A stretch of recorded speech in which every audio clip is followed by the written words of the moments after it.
हमारे साथ आप लोग भी कोरोना वॉरियर हैं, एक मजबूत वॉरियर, इसलिए आप सब नमस्कार के बाद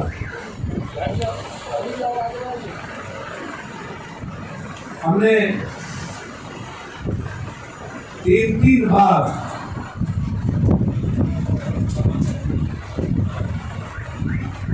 कोशिश किया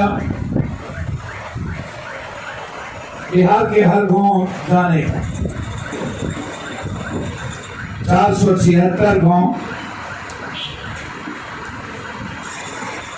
107 पंचायत, लगभग 31 जिला कोरोना वायरस के लॉकडाउन 1 के बाद अभी तक हम गए हैं।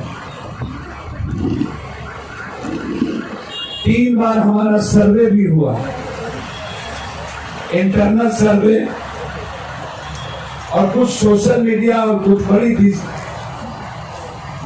के साथ चैनलों का भी सर्वे बिहार के हालात पर और परिस्थितियों पर। मैं समझता हूं उस सर्वे के बाद हमारी कोर कमेटी की बैठक हुई। उस सर्वे के बाद एक दिन पूर्व हम लोग की कोर कमेटी की बैठक हुई।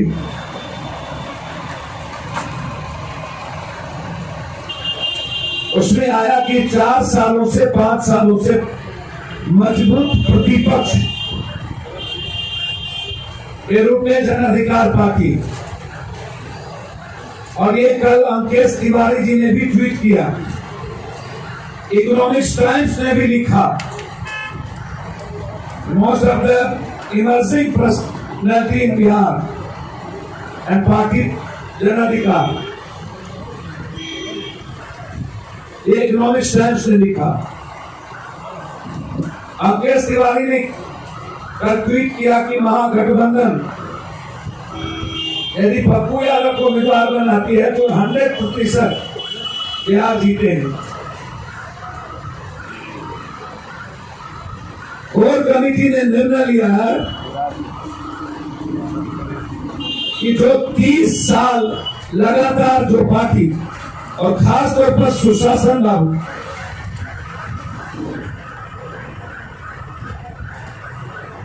जिन पर मेरा सबसे बड़ा सवाल 6 महीने का तनख्वाह देकर और प्लेन का टिकट देकर लगभग मजदूरों को यहां से लोग ले जा रहे हैं, जो पैदल आए, और एक आदमी को उन्होंने रोजगार नहीं दिया,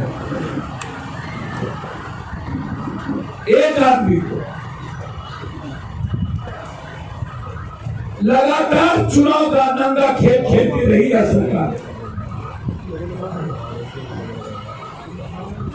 प्राइवेट टीचर हो या कलाकार, राजस्थान के तरह मनरेगा का, राजस्थान में प्राइवेट टीचरों को मनरेगा में काम दे दिया गया, लेकिन बिहार सरकार ने प्राइवेट टीचर या ऐसी संस्था को एक भी बेनिफिट नहीं पहुंचाया।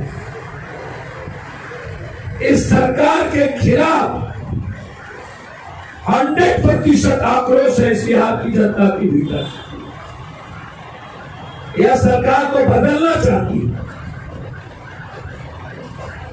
और सर्वे में साफ आई, थर्ड फ्रंट नहीं, जन अधिकार पार्टी इस सरकार की सबसे बड़ी असली प्रतिद्वंदी, कोई थर्ड फ्रंट नहीं। बिहार की जनता ने मान लिया कि असली प्रतिद्वंदी, और वो जिम्मेदारी हमें एहसास हुआ। तो कोर कमेटी ने बिहार में लगभग 150 सीट चयनित करके अपने उम्मीदवारों को इंटरनल चुनाव लड़ने की तैयारी करने की इजाजत दे दी। 150 सीटों, जो रेस्ट सीट है उस सीटों पर हम गठबंधन करेंगे जो बिहार में बचाने की तैयारी में है। लेकिन 150 सीटों पर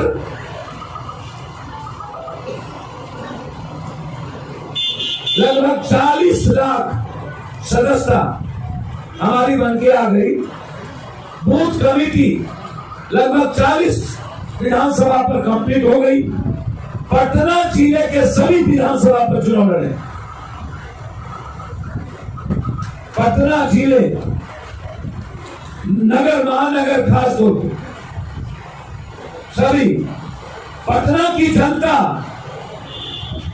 40 सालों के बीजेपी के सुशासन से तबाह हो चुकी, नर्क में जी रही।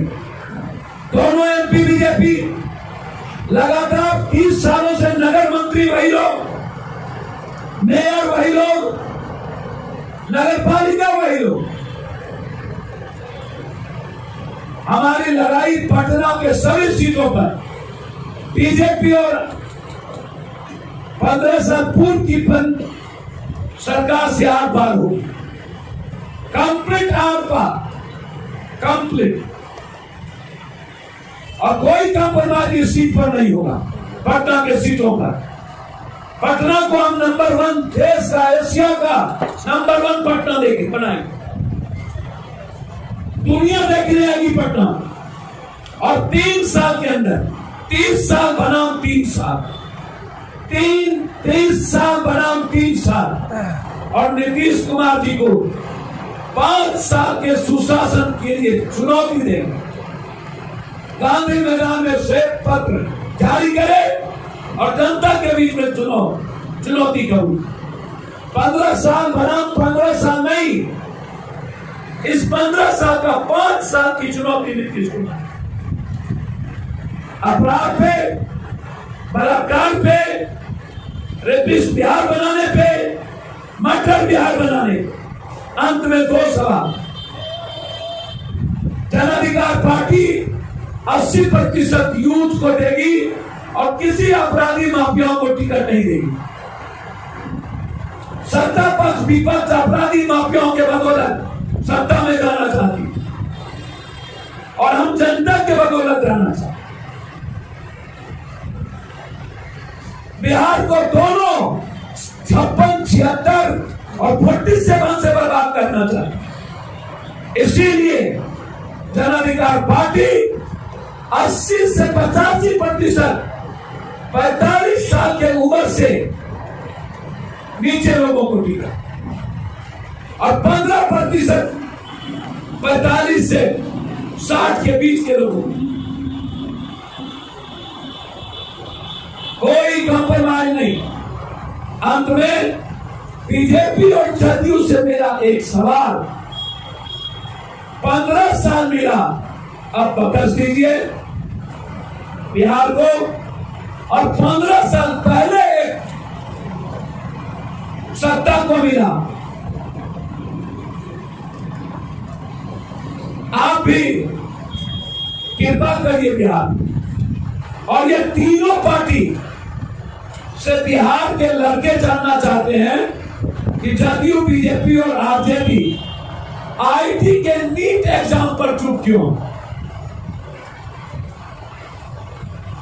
45 लाख बच्चों के साथ सौदा क्यों कर रहे हैं? इस नीट के एग्जाम के खिलाफ हम सब, हो सकता है डबल बेंच में, फुल बेंच में। मैं धन्यवाद दूंगा सोनिया जी और सारे विपक्ष के सीएम को कि बच्चों की सूद ली। नरेंद्र मोदी जी ने भारत के यूथ को मारने की तैयारी। धन्यवाद। कोई पूछना है तो पूछ। उस वक्त अपने मैनिफेस्टो में बहुत सारे लुभावने वादे किए थे, टीवी, फ्रिज गरीबों को देने की बात की थी। उस समय भी पब्लिक आपके झांसे में नहीं आ पाई। सत्ता में थी, आए थे क्या? एकदम देते। उस समय भी आपने कई वादे किए थे, लेकिन पब्लिक ने पब्लिक याद आती है वादे। हमें काम करना है ना, हमने काम किया। बाढ़ में हमने काम किया, कोरोना में हमने काम किया, चमकी में हमने काम किया, पटना बाढ़ में हमने काम किया, एनआरसी में हमने काम किया है, प्याज में हमने काम किया है, सरकार और विपक्ष ने नहीं। ये जिम्मेदारी मेरी, सेंट्रल हाउस में हमने काम किया है। बिहार को मर्डर बिहार और रेपिस्ट बिहार और भ्रष्ट बिहार से निकालने की जिम्मेदारी अब जन अधिकार पार्टी और मेरी। और आप चिंता न करें, अगले सप्ताह प्रतिज्ञा पत्र में आपको एक एक चीज का वादा मिलेगा। अभी बिहार बचाने की जिम्मेदारी के साथ आगे। ये 150 सीटें कौन सी होंगी, इसका ऐलान कब तक होगा? ये सितंबर फर्स्ट वीक के बाद आपका इसका ऐलान कैंडिडेट के साथ हो जाए। और जो सीटों पर आप गठबंधन करने की बात कर रहे हैं, किन लोगों के साथ होगा गठबंधन? लाइक माइंडेड जो 30 साल जिन्होंने बिहार को नर्क में ले गया, उससे जो इतर लोग हैं, जो बार बार मैं कह रहा हूं, और मैं आज भी उम्मीद करता हूं, भरोसा है मुझे कांग्रेस पर और भी अन्य लोगों पर, और मैं इस बात पर अडिग हूं, अत्यंत पिछड़ा और दलित एक मजबूत और सशक्त नेतृत्व हम सामने लाए। आपके थर्ड फ्रंट का क्या हुआ? पिछले प्रेस थर्ड कॉन्फ्रेंस फ्रंट का कोई सवाल ही नहीं है। पिछले प्रेस कॉन्फ्रेंस में आपने मैंने कहा थर्ड फ्रंट के बारे में नहीं कही, मैंने कहा कि एक विकल्प में दो, सत्ता को बदलने का विकल्प जन अधिकार पार्टी का हो। थर्ड फ्रंट की बात मैंने कभी नहीं कही, एक मजबूत विकल्प की बात। कांग्रेस तो राजद के साथ रहेगी, आप लोगों के साथ तो स्वागत है उनका। सर, गत की सवाल मत करिए, बिहार और बिहारी सवाल है। अभी ऐसा कोई सवाल हमारे सामने नहीं है जो विकास और बिहार से अलग बात। पप्पू जी, तेज प्रताप के ऊपर रांची में थाना में मामला दर्ज हो गया है। अब वो क्या करते हैं वो जाने, उस पर मेरा सत्ता पक्ष के लिए लॉकडाउन नहीं है, अब विपक्ष के लिए और आम जनता को दबाने के लिए लॉकडाउन और कोरोना वायरस हो जाता है। ऐसे चीजों में राजनीति नहीं करना चाहिए। सर 15 साल मांझी जी को आपने अपने साथ लाने की कोशिश क्यों नहीं की? सांसद आपकी, उसकी सरकार आपकी चल रही थी। मेरी सरकार कभी नहीं थी और हम सरकार में कभी नहीं थी। हम इंडिपेंडेंट 4 बार MP रहे और हमेशा वैचारिक लालू यादव के साथ थे। तो लालू यादव भी बहुत क्लियर समझ लीजिए कि सत्ता में नहीं थे केंद्र में। दलितों को लेकर राजनीति हो रही है, मांझी जी को अपने साथ लाने की। पप्पू यादव का सवाल है और दलित नेतृत्व और अत्यंत पिछड़ा नेतृत्व, मैं बार बार कह रहा हूँ, अभी भी मैं उस बात पर कायम हूँ। चिराग जी के सवाल पर, नीरज कुमार के सवाल पर, मांझी के सवाल पर एक होना चाहिए, अपनी महत्वाकांक्षा त्यागनी चाहिए, यहाँ के हित में लोग। मांझी जी क्यों चले गए एनडीए में? मांझी जी एनडीए में क्यों चले गए?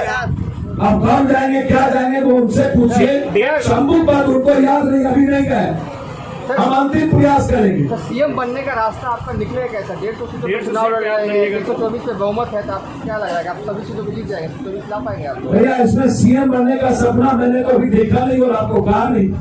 मैं तो कह रहा हूँ कि मैं मजबूत गठबंधन, जो सत्ता के खिलाफ रियल गठबंधन होगा, वो कोई तीसरा फ्रंट नहीं होगा। लेकिन 150 तो आप ही ले लीजिएगा। सर, मैं बहुत क्लियर है कि 150 सीटों पर हमारी तैयारी हो चुकी है। कैंडिडेट को हमने कह दिया है तैयार होने के लिए, चुनाव लड़ने की तैयारी में बहुत क्लियर है। 40 सीटों पर हमारी पूरा का पूरा बूथ कमेटी तक बनकर तैयार हो गई। 2 सप्ताह के अंदर 100 सीट हम क्रॉस करेंगे। जब गठबंधन बिहार बचाने के लिए आएगा तो उसके साथ आगे बढ़े। तो अकेले बिहार को बचा लीजिएगा आप?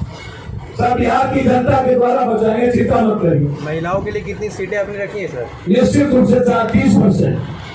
30% जी। यूथ के लिए सर 85। कोई अपराधी माफिया कोई नहीं होगा, एक भी नहीं। ईट में कैसे आप चीज करिएगा? सर, छूट हो जाएगा, आप चिंता मत करिए। 85-30